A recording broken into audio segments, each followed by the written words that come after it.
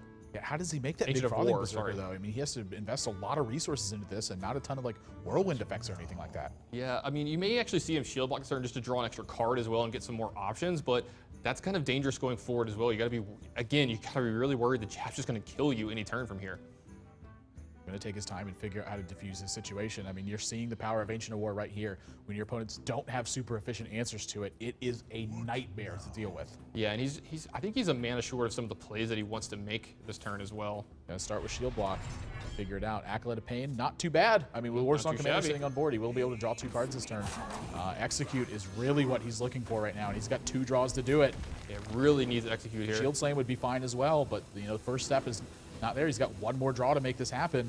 You know, does he want to draw this card this turn, or is he just going to wait? He's actually just going to wait and hope that Jab wants to attack this minion. I don't think that Jab's going to, and the fact that he saw that this went uncontested this turn, I think he's open to just play another 5-10.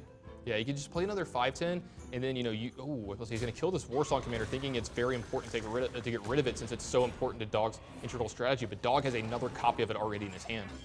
Does have a second Warsong Commander, but you know, he has to invest mana into it. You know, Jab very worried about the power that card can bring, and I can't blame him for doing it whatsoever. And finally, an execute for Dog so deep into his deck. You know, he's bound to draw one sooner or later, and just he has to be breathing a sigh of relief right now. Absolutely, that's exactly what he needed from here. He's going to start trying to take over this game from here. Jab is kind of slowing down a lot. He's been attacking minions, not the face anymore these last couple turns. Yeah, I'm going to have to figure out a way to get some pressure, but Dog looking to shut that off on this turn. And I honestly, I mean, it looks to me like he's going to be able to make some major headway. I think he's going to think about maybe starting off with Slam here, drawing another card from here.